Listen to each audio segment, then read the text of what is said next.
Good evening. Could Ugandans be eating themselves to the grave? Earlier on this year, KCCA law enforcement officers raided butcheries in the city and found some selling meat laced with formalin, a chemical used in the preservation of corpses.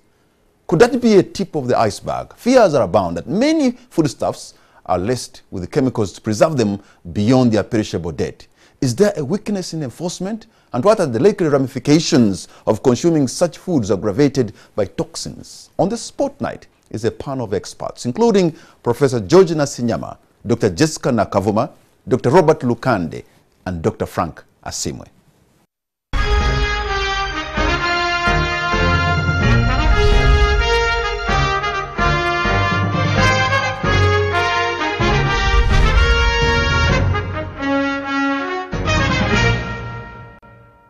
Gentlemen and lady, you're all medical doctors, and the professor, you're most welcome.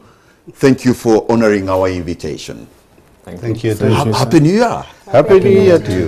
Let me begin from the extreme left there with you, Dr. Robert Lukande. We have been following a story of people, you go to the butchery to buy meat, but now KCC has found that people selling meat, that meat has actually been laced with the formalin.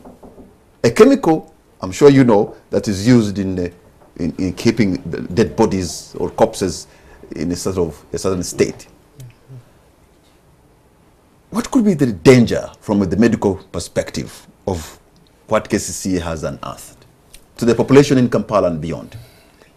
Well, to start off the topic regarding the danger of formalin getting out into the public and getting eventually consumed, we have the immediate or short-term effects that we may see, but then also the long-term effects. The immediate effects, well, if seen and impacting quickly on those that are using the chemical, will come in a way of either irritating the nose, the eyes, or even the throat. And those are the dangers that are immediate.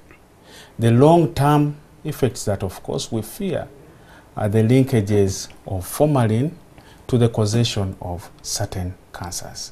That is how brief I can put it, but there is a lot of detail behind it. Okay, Professor George Nasinyama, you know, unpack this for Ugandans.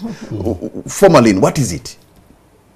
What are they eating for those cases that have been discovered by KCCA? Well, as Dr.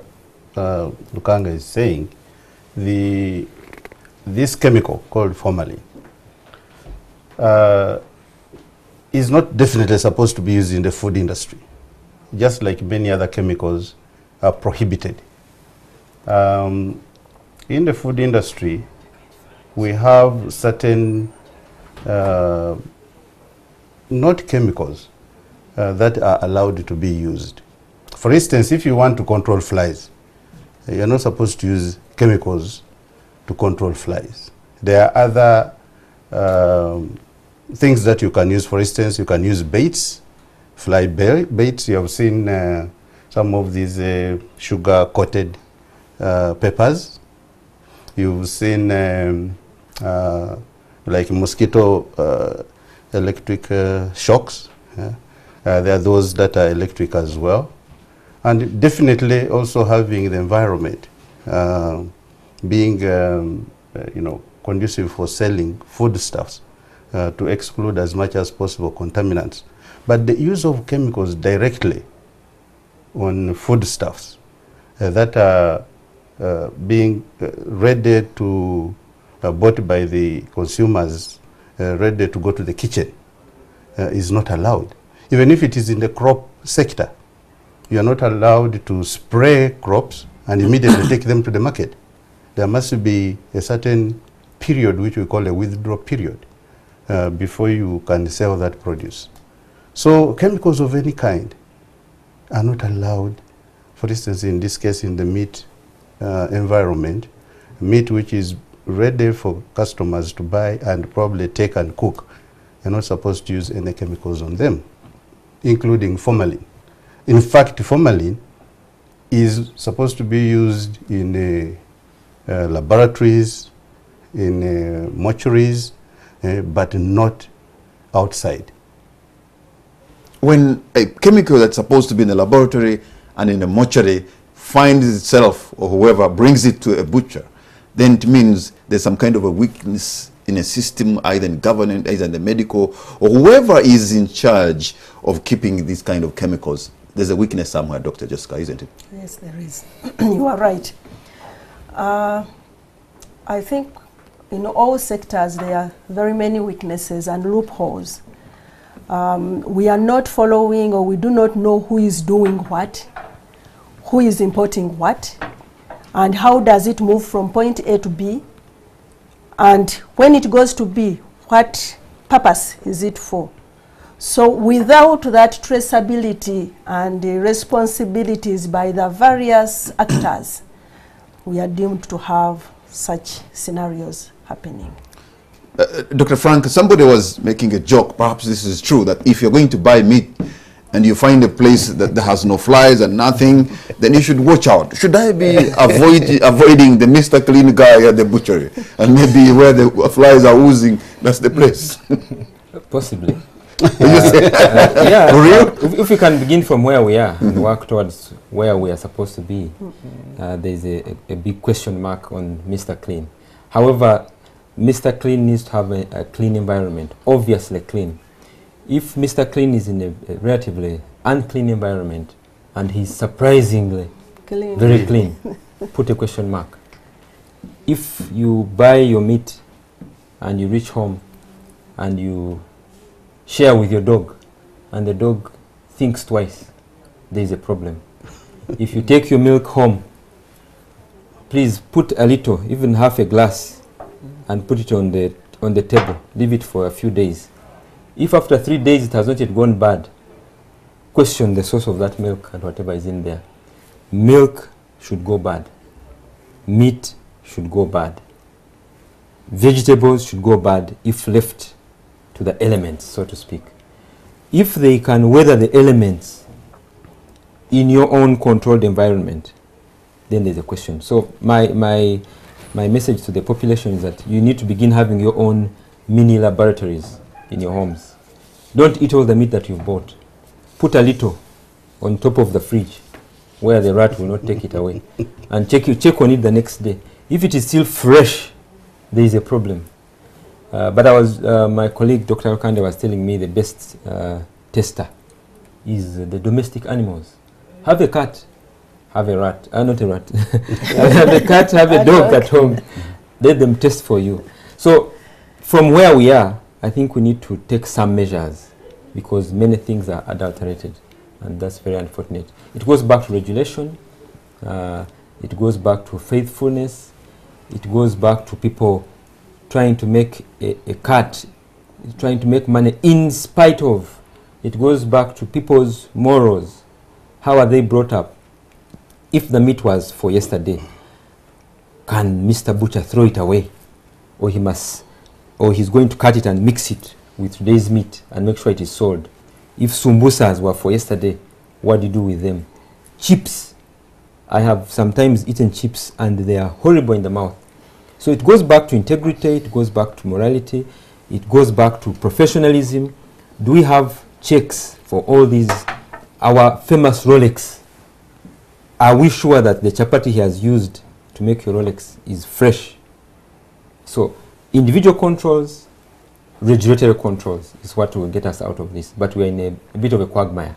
So Dr. Okande, in this case, what are they, because some reports say they want to make the meat look a bit, pinkish and red so that everybody is attracted. That sometimes, actually, we've gone to the restaurants and we've eaten meat that has been, beef that has been mixed with the paracetamol to make it tender, as a tenderizer. And formalin has also been put in milk. You wonder, this knowledge is expert knowledge, but how even the guy in the butcher gets to know this is baffling. Well, I cannot tell whether the butchers are sleeping and not looking out for such information to be able to make a quick cut. That I can't tell. But as you know, there are always crafty people in the world. Somebody may go and, give them the trick, and that is possible. What we have here to tighten, like my colleagues have already alluded to, are the regulatory controls. Who brings in what chemical? Where do they sell it? Who is the final consumer of that chemical? And if it goes out of that chain, then there should be a method or a way of detecting that and meting out the right punishment. That is how best I could look at it. So, George, this comes back to an issue of integrity within the Ugandan social fabric, that everybody should tighten their areas and observe the laws and regulations. That's what could save us. But it appears there's an integrity deficit now. So how do we survive? Yeah, you are quite right. And I first of all want to say that food safety, per se, is everybody's business. It's not just for the veterinarians, not for the regulators, it's not. Everybody must participate to ensure that food is safe. When you put food on the table, on the plate, safety should be on your mind. Or when you are served with food, or when you go to a restaurant and you have to be served with food, possibly you want to know where did this food come from. Sometimes you can look at the kitchens and it can put you off. So basically, they're always very clever, out of bound to now and stuff. Yeah, yeah, that's why, and they enforce it very strictly. Yes, but if you go to restaurants where you can see the whole setup, you are more confident that the food coming to me has been prepared with the utmost due diligence. Anyway, what needs to happen, just like Dr. Lukande said, we need constant monitoring of the food supply. Constant monitoring and surveillance system in place. When you look at every country should have a food control, a functional food control system, which comprises of several levels. That is the inspection is one area. There is the regulation. There is the diagnostics, the laboratories. There is the information, communication aspect, dissemination of information. So all these areas must be functional. When you look at our system here in this country, I'm sorry to say, we've been struggling to have a food law in this country. Up to now, we don't have a food law, a food safety law. Initially, we had the Food and Drug Act of 1969, which around 1994, the food part was removed, and then we formed the National Drug Authority. So the food part started hanging somewhere. And that was unfortunate. 10 years ago, we came in and said, no, we need a food safety, put food safety on the agenda, priority. So we came up with a food safety bill 10 years ago. Up to now, we don't have a food safety law. We are going now back again to form a Food and Medicines Act, again merging the two together. So to me, we need to prioritize food safety in this country. Once we do that, all the agencies all the stakeholders will be able to play their part because it is clearly stipulated. The money, there will be money which will be appropriated to ensure that there is enough monitoring to ensure that the food that we are eating is safe. But as of now, we have unscrupulous people who want to make a buck. And they will do anything. We hear of a concoction called tsunami. I heard about this. Yes. And they're using it. To do what? In, I think the KCCA, I think found something like that called tsunami. Who knows what that concoction contains? So these are things that with constant, inspection and monitoring, you will be able, most likely, to catch these unscrupulous traders. Dr. Jessica, are we not really exposed as people in this town, in this city in Kampala? For example, when you go to buy food in an open market, you'll find, let's say, flour and all this kind of stuff. The vehicles are passing and the dust is moving on. Sometimes you buy things and you find it's coated with dust. You can even find things in a supermarket are coated with dust. How dangerous is it to the population, especially in all these markets where you go? Yeah, it's dangerous. The dust, probably not much, but the fumes coming out of the vehicle, they tend to contain mercury or those heavy metals, lead, which are really very poisonous. So there is a risk having the foods exposed at our ambient temperatures. So not only will the dust or those heavy chemicals come in, but also the microorganisms will do very well under such environment. And the microorganisms, those that are causing disease, will not cause change of the food. It will be tasty, it will look normal, and you just consume. Then your stomach will tell the story. Whereas those that cause spoilage, of course the food will look bad, will change color, will become slimy. That one you can easily throw away, but the one you think is okay, that will be the problem. So it comes back, we need to educate all people at various levels. They should be sensitized about food safety issues. Those practices that you are doing in your small area impact a lot on the safety of the food. Yesterday I was going to buy porridge flour, and I was looking at the packaging. I'm struggling to look at the expiry date. And it is very confusing. I picked another, it was also confusing, and I picked another, and it was confusing. And I told the guy at the counter, I said, I think your supplier should do, there's a reason why there's a label for expiry date, and it should be visible. So we could also be eating things that are expired. Yeah, in that case, what happens? That's very possible. But coupled with the expiry, if, for instance, you look at meat, if you go back to the animals, what are they feeding on? I could say for now, for Uganda, we probably are still a bit safe. The animals are still grazing openly. Most of the animals we are eating. Then you come to medication. Right now, there's too much animal disease, cattle disease. Animals are injected with antibiotics almost on a weekly basis. Those are the same animals which are being milked. Those are the same animals which are being transported and slaughtered. Now, as my colleagues from the vet section have said, once an animal has been given antibiotics, it must have a period when the products, meat and milk, must not be consumed. That's not being followed. When my animal falls sick, I treat it. If I think it's about to die, I sell it. That's what happens.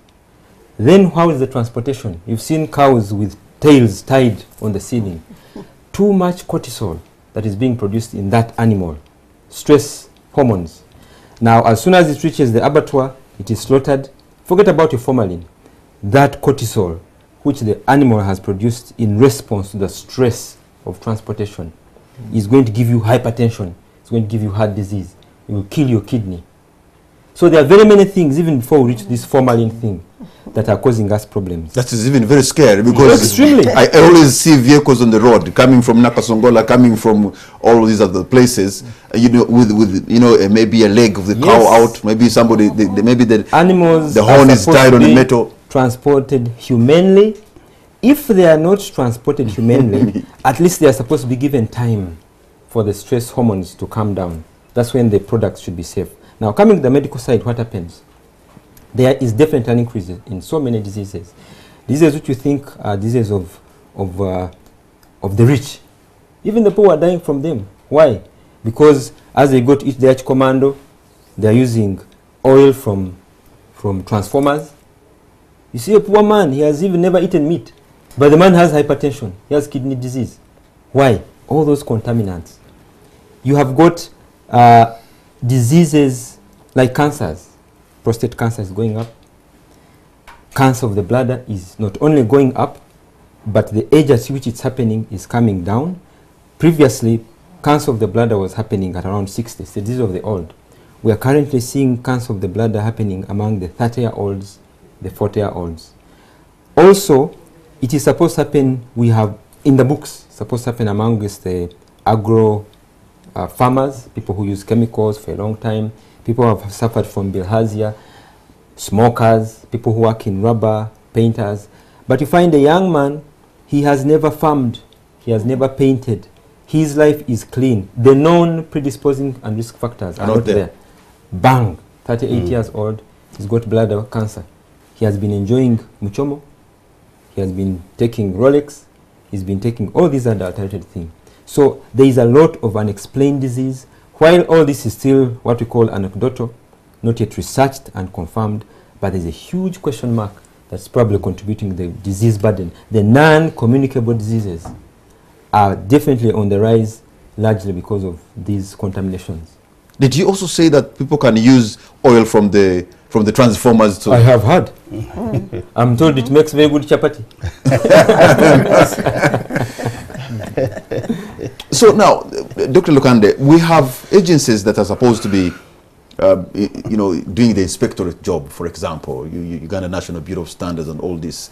But how can the individuals, apart from the government agencies doing their work, how can an ordinary Ugandan also raise the antenna of looking out?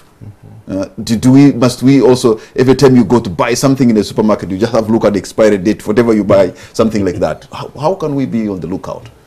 Okay, I will start from the duty. The duty bearers.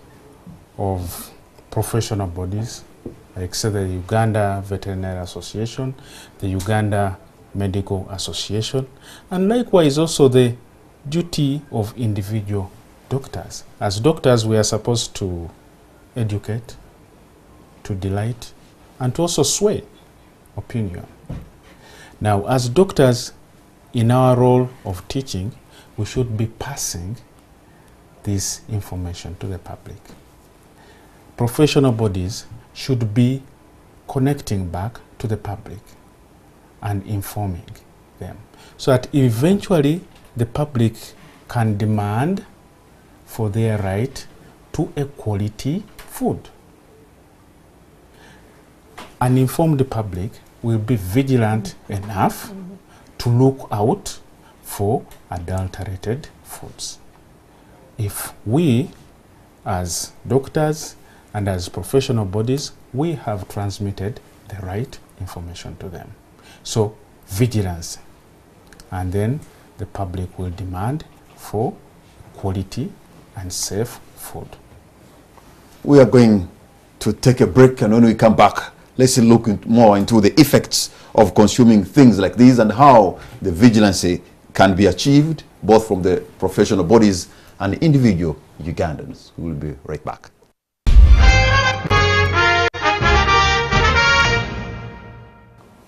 Welcome back. You're watching On the Spot. My name is Patrick Amara, and my guests tonight are Dr.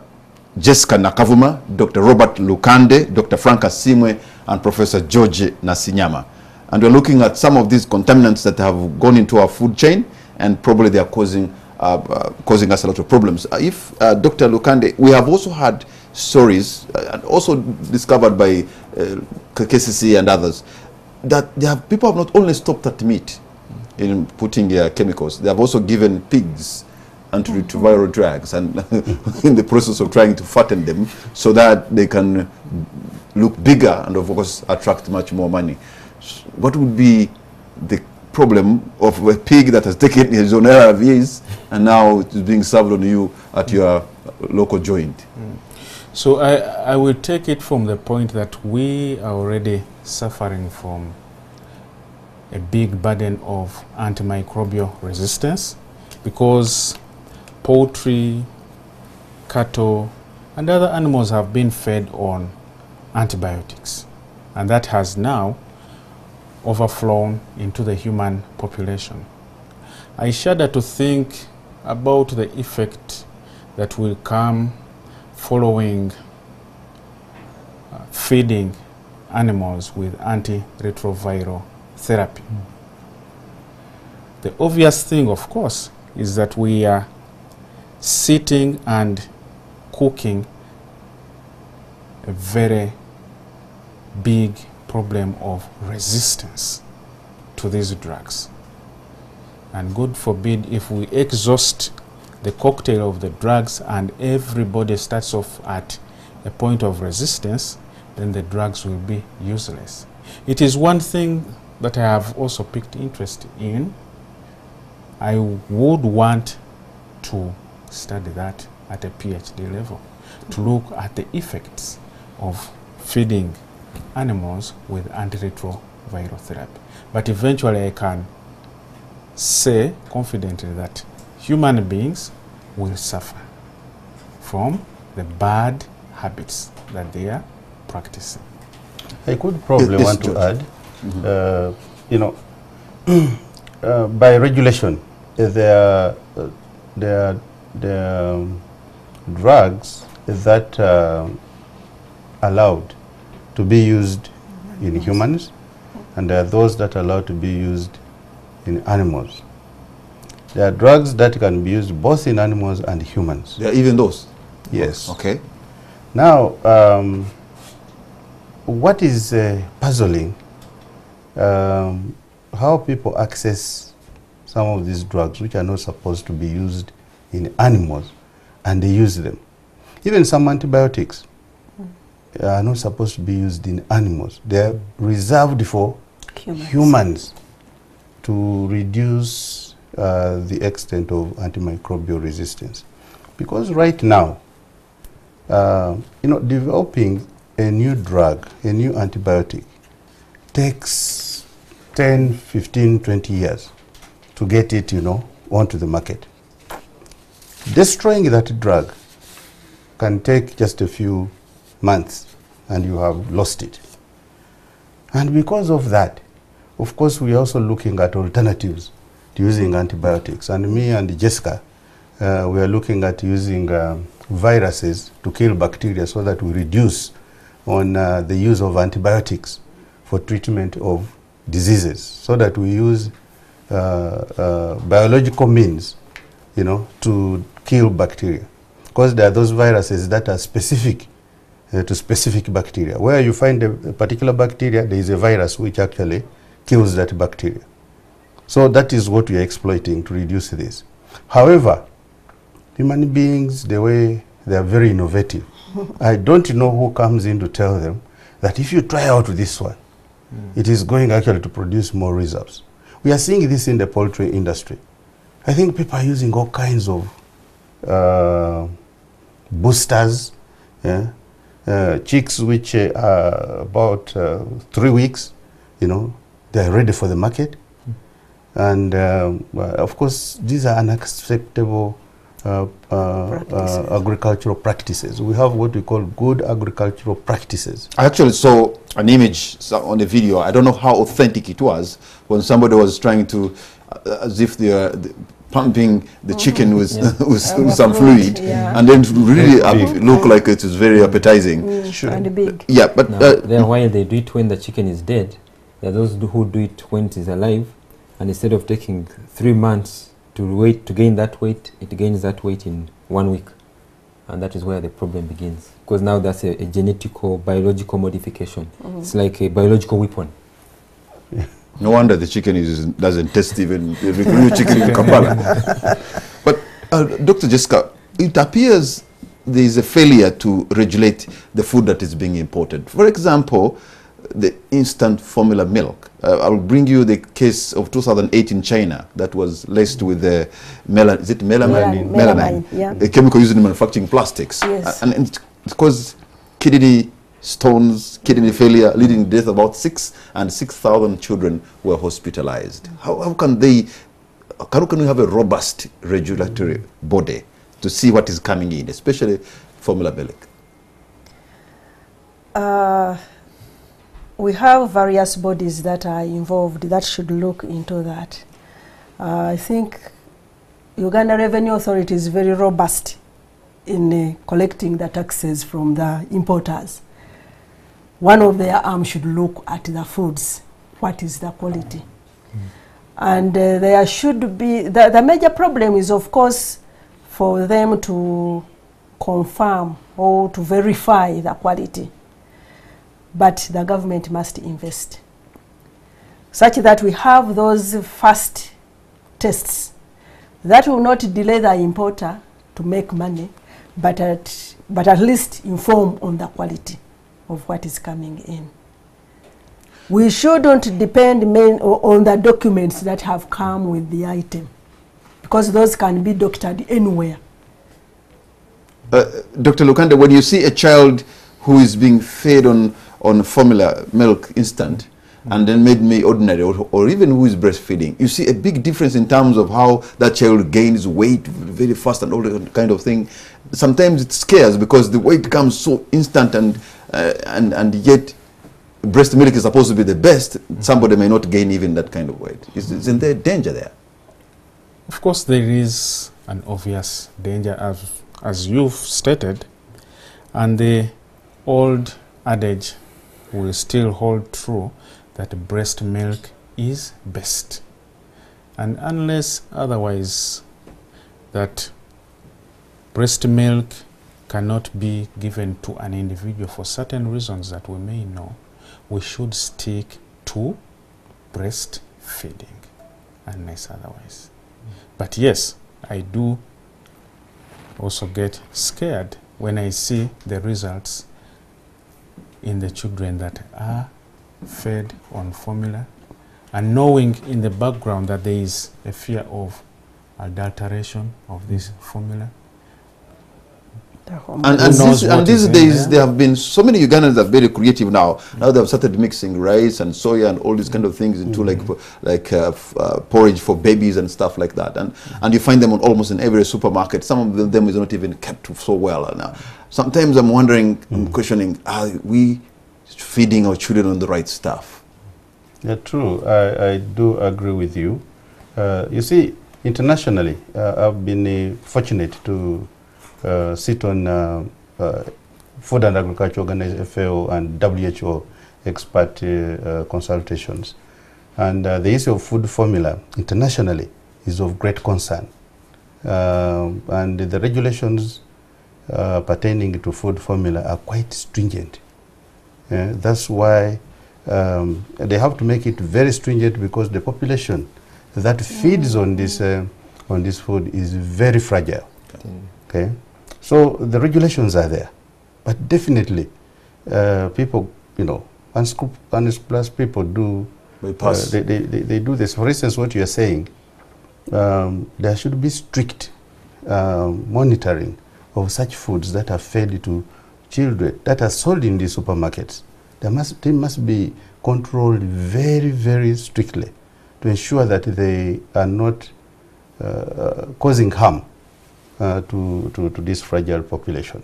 And if I may add, these days, before you could, these days, Dr. Frank, I'm sure, and all of you must have noticed this. You take a child to a hospital, especially infants. If she's sick, they'll tell you the baby has bacteria infection. I know our mothers were raising us. In fact, my mother was asking me, what is this thing called bacteria infection? You never had it, but how come your children are having bacteria infection? So what is this bacteria infection? Okay, before I get the bacteria infection, which is an interesting thing. The thing about some of these formulas, and it can go back to all these supplements and alleged herbal medication and remedies, nutritional. When you go to the people who promote them, they talk a lot of pseudoscience, but actually their only training is in marketing. They are only very good marketeers. They will get a little bit of science to confuse those who don't know. They say this cures this, this cures this, this cures this. They bring some evidence from here, but they are mostly doing marketeering as opposed to actual science. That's one downside to these formulas. The one for children, the other downside to it is that in the concoction of these formulas, they put sweeteners so the baby really loves it. They throw in a few things to boost the baby's appetite, so they'll have more and more and more of it. And then they put very high calories, very high sugar, and then the baby will put on weight. And then they are feeding into this desire for parents to have their children Look good. chubby. Not knowing, I mean, it's a bit funny. You have the adults, especially the ladies, dying to shed off all the weight they have, and they don't mind the children being Chubby. overweight. And someone needs to wake up and see the contradiction. Now, to the issue of infection, a lot of infection, bacterial infection that we are having, that we are diagnosing in the medical fraternity, is mostly a diagnosis of exclusion. What do you mean? You've run out of options, and you have nothing else to say, and because the white blood cell count is elevated, there you go. So you actually also have failed to explain the thing. You come out with the name bacterial infection. Yes and no. we are covered by our medical jargon. Yes, but the bottom line truth is that What I'm reading from you now is that for failure to get the exact problem, you say bacterial infection. So let me qualify it. The answer is a yes to your You question. hear that, Uganda? Yes.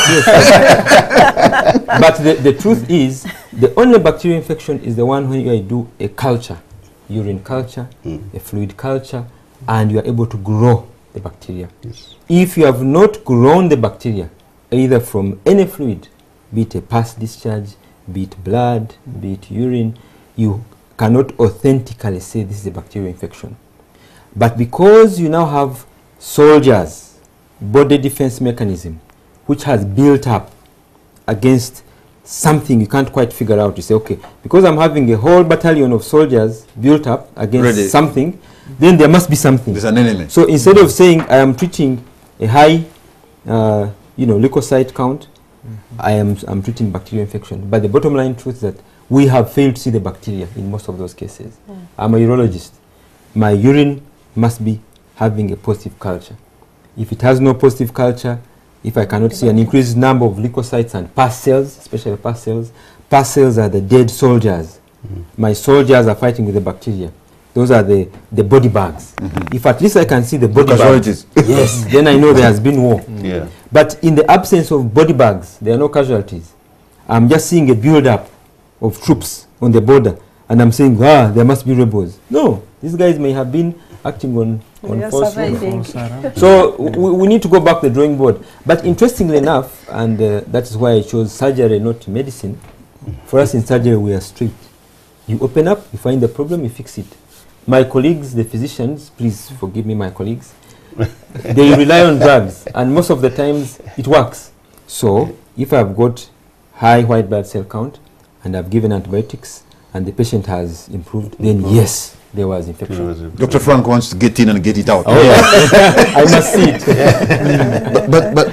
But Professor George, how come this bacterial infection, we are the same human beings, in these generations are quite many? Is it because we have the technology can detect them more, or maybe as a people what we are consuming and all that, our children seem to have these things, these problems, as opposed to the past? Yeah, I don't have the statistics of the increase in bacterial infections in children, but that could be related to the environment in which we are raising these children. That needs to be looked at, because if the environment is not clean, definitely these children are going to be exposed to contamination. Now, when you look at what is happening with the dry seasons, and for instance, I was in the village recently, and even in Kampala here, there's a lot of dust. And this dust carries a lot of things, including the bacteria, the microorganisms. You know, the biggest population on this earth are the bacteria and viruses. They occupy, I mean, they are... Even as human beings, we're a colony of the same. Right. Even here, there are plenty. And so, when there is lots of, you know, like dust storms and all that, you do expect.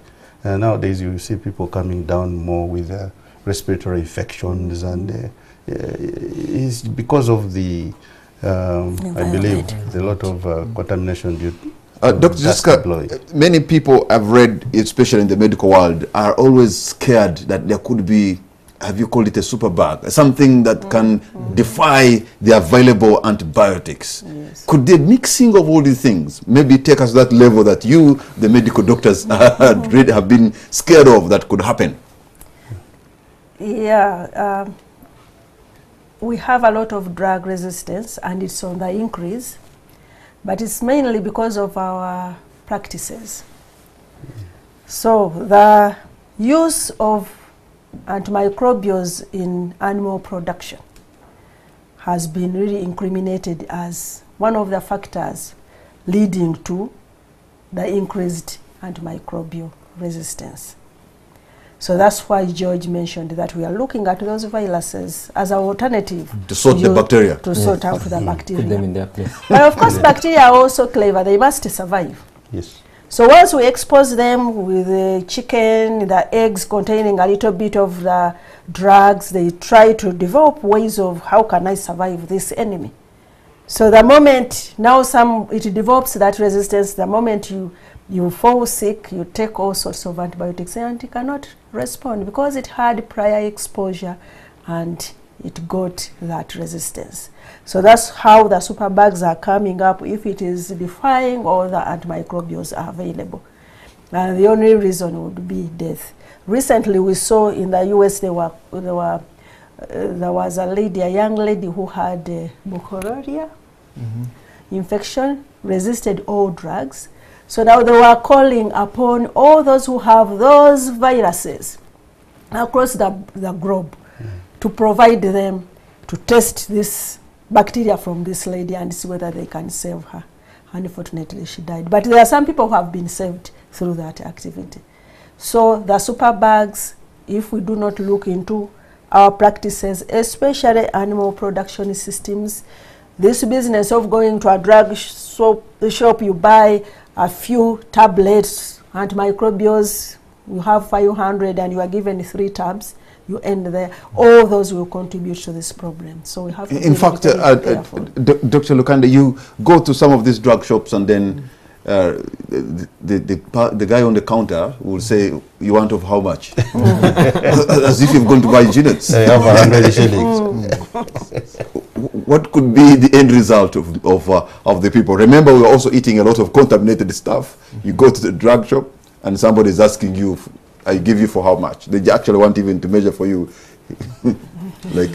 So likewise, to add on to what the colleagues from VET have said, that yes, the practice of the abuse of antibiotics in animals has contributed greatly to the development of antimicrobial resistance.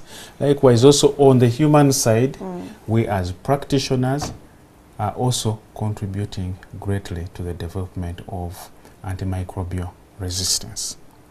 Now, it takes me back to the issue of standards.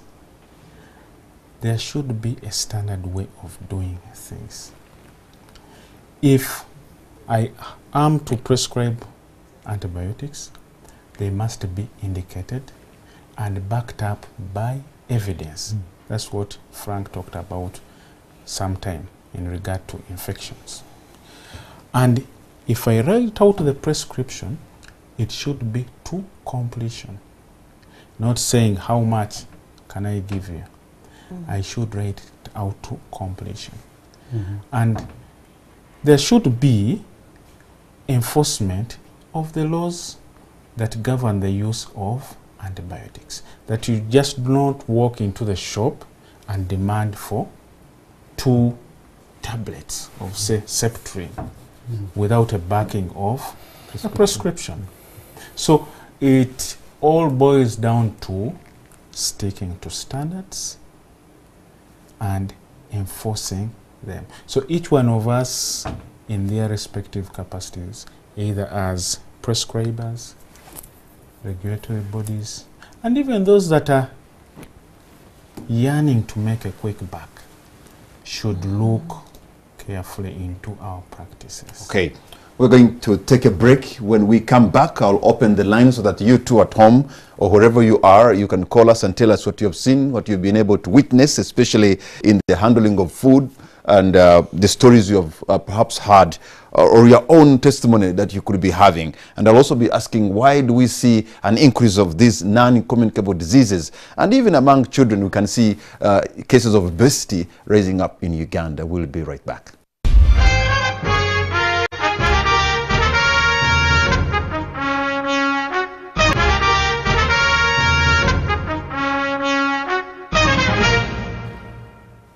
Welcome back. You're watching On the Spot. My name is Patrick Amar. My guests tonight are Professor George Nasinyama, Dr. Jessica Nakavuma, Dr. Robert Lukande, and Dr. Franca Simwe. At this moment, you'll be prepared, should be preparing yourself to call in and tell us what you think, or even ask a question, or that's something that has bothered you because we have a panel of experts here. Maybe they could answer you.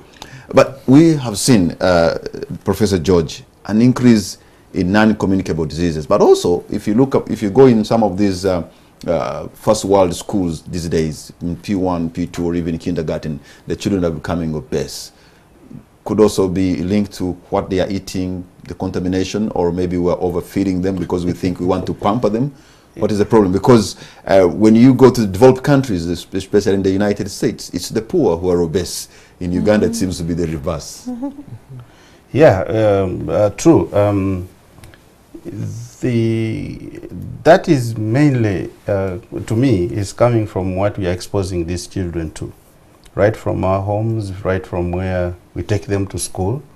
When you look at, you know, fast foods, a delicacy to these children. When we go for visitation to schools, we pass via some places. Of these, those places, I don't want to mention the name, and they carry all these bags of these chickens. You don't know what they're laced with, and we take them to the children. And so I want to believe that apart from, I don't think it's the genetics alone, but the environment. And the environment is now increasingly playing a very important role, particularly in obesity that we are seeing in our children. And I would like to tell the public that we need to be a bit more careful what we are feeding our children. What you think is, you know, you're being modern, for lack of any better You want to be seen in a fast food restaurant, and then you go there on a Sunday evening, every Sunday with your family, and then yes, they enjoy whatever is there. Yes, I think let's eat at home, prepare food at home. In schools, there is a menu at school. But in most cases, you find that that food is not eaten. That is prepared at school. Because we give the children lots of money, they're in the canteens eating all these very high-calorie foods, and then later on we say, oh, what happened to my child? We are responsible to the most part on what is about what is happening. Let's leave our children to eat portion beans. I think that is a very good diet in our schools. So we did eat that. And we managed, I'm not saying that we beat obesity, but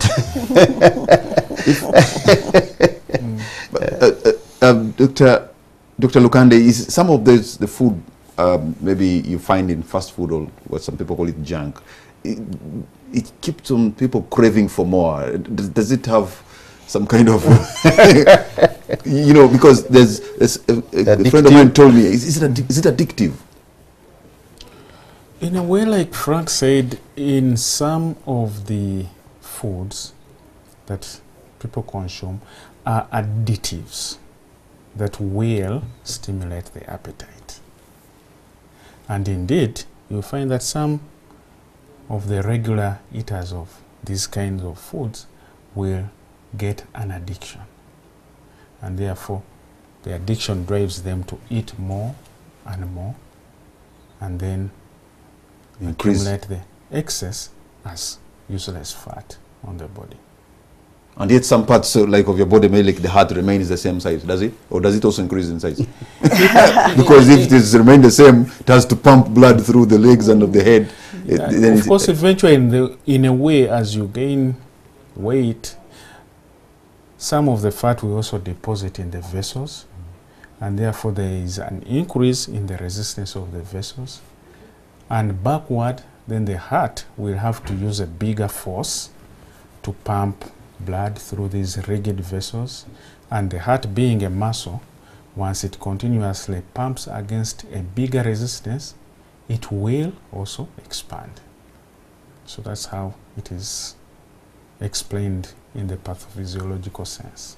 So how do we, Jessica, do we fight these non-communicable diseases? How do we, because you will find them now in the villages, you'll find them amongst people, like Dr. Asimo was saying, where you wouldn't expect them to be. I think if we go back to the diets maybe of our grandparents, they would never miss the greens or the vegetables, no frying or minimal.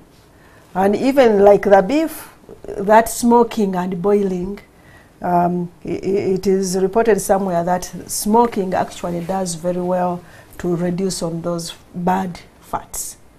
So probably if we should check on our diets and revisit what we eat, how we prepare it there. And of course, for them, they used to dig, they used to collect firewood, they had enough exercises, which we are no longer having. Okay, let me ask a question which is so laying in a way, because I have an opportunity to ask for doctors of different fields altogether. But as human beings, were we created or designed really to be eating meat? Because if we were, I think God should have given us a dental formula like other animals that are eating meat. Because I went on a plane and I was in India, and went to different states in Haryana, in Agra and whatever. And this old man, because I was eating beef, was like, no. He thought I was going to die like in the next 2 or 3, 4 days because for them, meat, most cases, it's not their area. But maybe they are right. We're not supposed to be, our teeth is not supposed to be tearing ligaments and all this kind of stuff. No, I think we are top predators. We are on top of the food chain. Yes. So we're supposed to consume everything, but in moderation. I think our problem is overindulgence. Yes. Meat every day. Breakfast sausages, break tea sumbusa, lunch real meat now. Evening you have now pork, and every day. What, in addition to what my sister colleague was talking about, if you look at our parents, yeah, they ate meat. They had, but they had periods of starvation. We don't. It's a crime for your child to be hungry. But people are supposed to be hungry. What happens when you're hungry and starving? You take on the reserves. You got the reserve of your body, wherever the fat was being kept, and you deplete it or reduce it. The Muslims have it right, don't they? Yes, absolutely. We're supposed to be having moments when we do not eat, feel hungry, feel very hungry. Then we go for all the reserves in all those parts and consume them. If I can just digress a little bit and go to the children. Children are supposed to build immunity. Actually, exposure to some of the things we stop our children from being exposed to are supposed to build their immunity. The obstetricians and my lady friends, please, you forgive me. But when a lady has a normal delivery, when the baby goes through that birth canal, they are bombarded with so much stuff, and that builds their immunity. That's the welcome to the world kind of thing. These cesarean-section babies, they have missed. Then from there you put them in your air-conditioned car, you're taking them to school, they're putting on shoes, nothing pricks them, they don't eat on the streets, they don't touch anything that and put in their mouth. They are supposed to mix, at least in your compound. Not built a defense mechanism. Yes. They become sterile. They become sterile. Then once they fall sick, you hype. Oh, you take the doctor. Why do you think we diagnose bacterial infection? All the time. We must satisfy your curiosity. Otherwise, most of my patients, when they come to me, I tell them, no, your child is okay, there's no problem. Just give them an anti-inflammatory, an antipyretic, to bring down the temperature, and probably it's viral. So our children are at a very young level bombarded with antibiotics because the parents don't want to see their children suffering. They're supposed to be suffering in this world. It builds resistance, both Yes, biologically, yes. psychologically, and otherwise. You've just reminded me of a saying by my grandmother in Itoro, who said that if you miss one meal, in fact, it is even better. And in Itoro, would say, "Enjalemu mogomoko." Yes. Absolutely. Is it actually better that if you just go hungry a little bit, it's better for your health? Absolutely. That's what my. he's That's, saying. my That's what you're saying. Yes, yes, yes. But Kamara, I wanted to bring in something that on these non-communicable diseases that you asked earlier. There are studies that have been done, for instance, in Uganda demographic surveillance site. The emergence of diabetes, for example, among the rural population. Why is this happening? There's a PhD student who looked at it in that demographic surveillance site and found that these people in the rural areas are supposed to be very active. They're supposed to, they dig and you'd expect the prevalence of diabetes to be low and hypertension to be low, but it was rising. Do you know why? The culprits are some of us, our mothers, our fathers, our relatives back there. Instead of them doing this work, we have given them money to employ other people to do it. So for them, they sit at home, take all the tea, the milk tea, and they're sedentary. And that is a risk factor for these non-communicable diseases, and they are rising. So we need to be aware of some of these lifestyles that we are taking on, and they are causing a stress on our... I'm going to be taking callers now, so that at least we can get to hear what Ugandans are saying tonight, and what views they have or questions they could be having. At least I have seen in Kampala, Ugandans seem to be disciplined nowadays, especially the affluent community. You see them running in Kololo, in Naguru, in Buziga, and everywhere. You're burning the fats. But I don't know whether the saunas and the steam bath also works, because Ugandans are also going there. I would want to know whether that works. So let me take the first caller online. Hello. Hello. Okay. I think that caller is listening to himself. That's why you have an echo. So I'll pick another caller who will turn down the volume of his TV or her TV set so that it doesn't send an echo. Hello. Hello. Okay, I can still hear a faint echo there that is moving, but my producer will bring them as soon as they come in. So, Dr. Professor George, is there a way? Exercises can help, I suppose. I've seen at least people running around, because when you look at back in the day, people would go in their fields. Maybe if you are a cattle keeper, you'd be feeding like 500 herds of cattle. You're watering them. That exercise alone, pumping like 1,000 jerrycans per day. You'd see a person who looks lean and all that, but is very steady.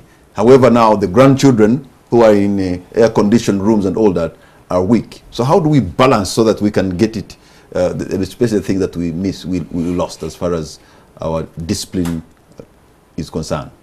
Yeah, I think we mentioned earlier on that we need a lot of education, sensitization of the whole of the public. There is a responsibility that parents should undertake for the children that they have at home. Not having couch potatoes, for example. Children watching TV from morning to evening and just waking up to go and eat, and the eyes are still glued on the TV. And also healthy lifestyles. We need to show the public. I've always wanted to carry out a study, a retrospective study on people who have lived, for instance, to 100 years plus.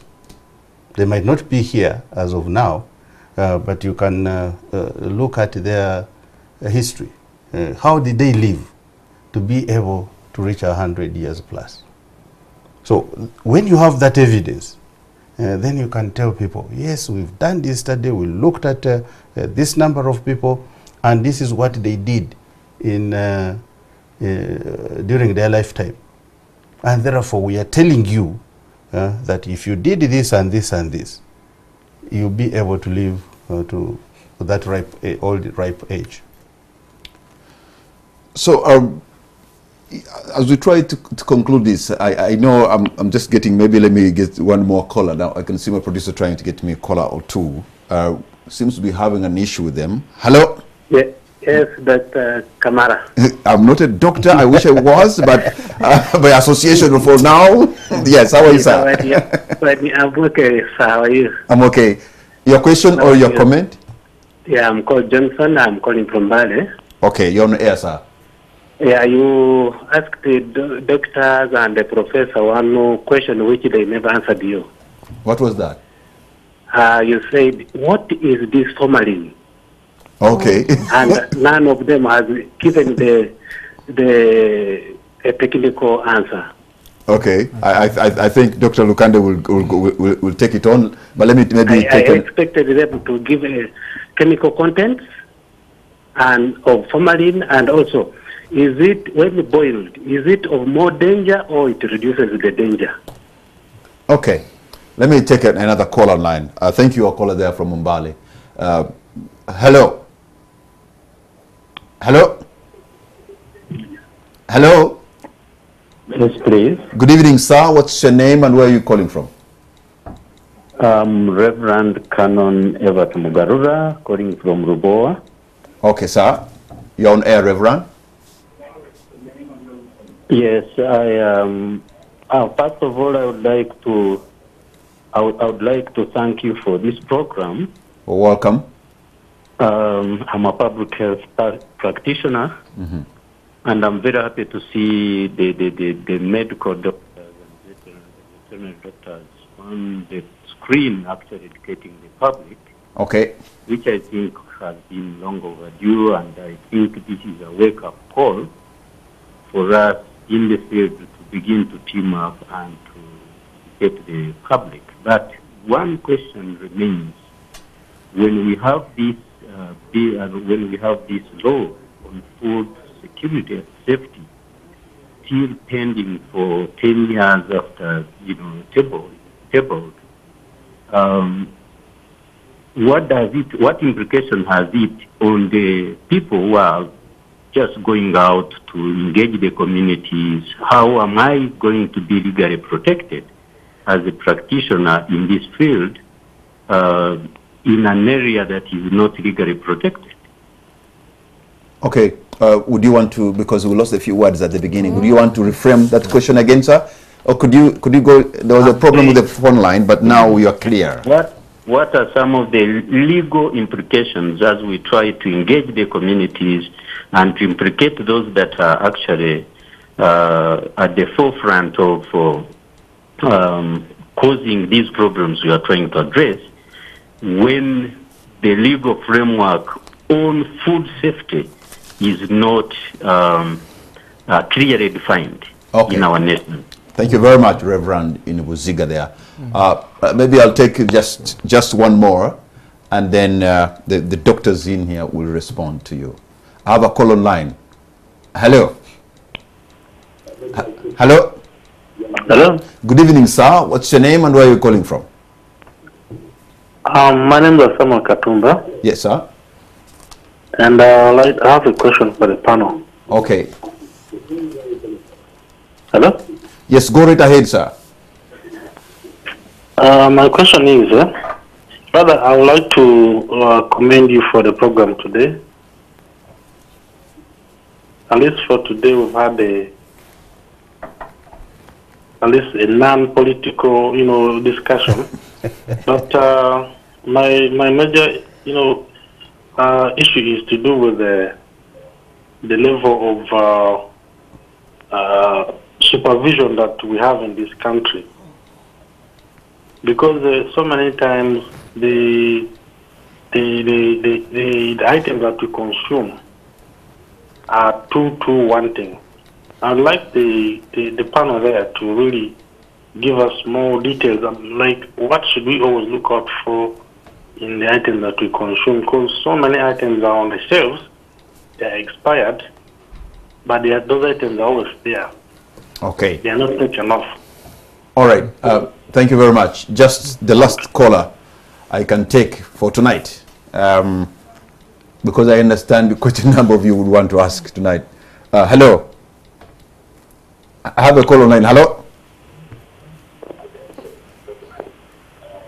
Hello. Okay. I think now if you want to consult, you'll have to pay me for consultancy. Okay, that's a joke. Hello. Yes, sir. Hello. Good evening, sir. What's your name?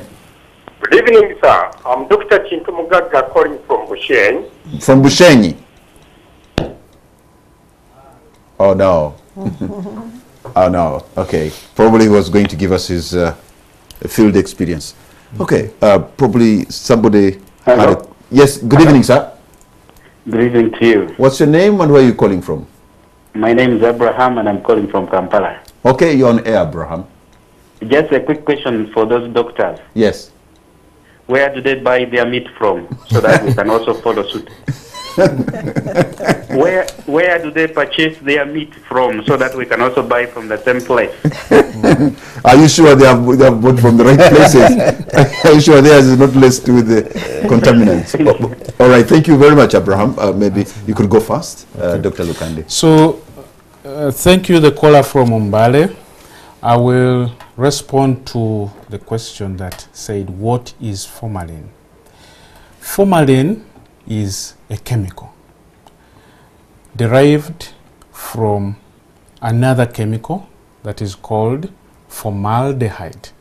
Now, formaldehyde is a gas, and formalin is as a result of the gas formaldehyde getting into contact with water, so that then it forms formalin. And the composition is basically carbon, 2 molecules of hydrogen, and 1 molecule of oxygen. Basically, that is what formalin is defined as chemically. And it is a colorless solution.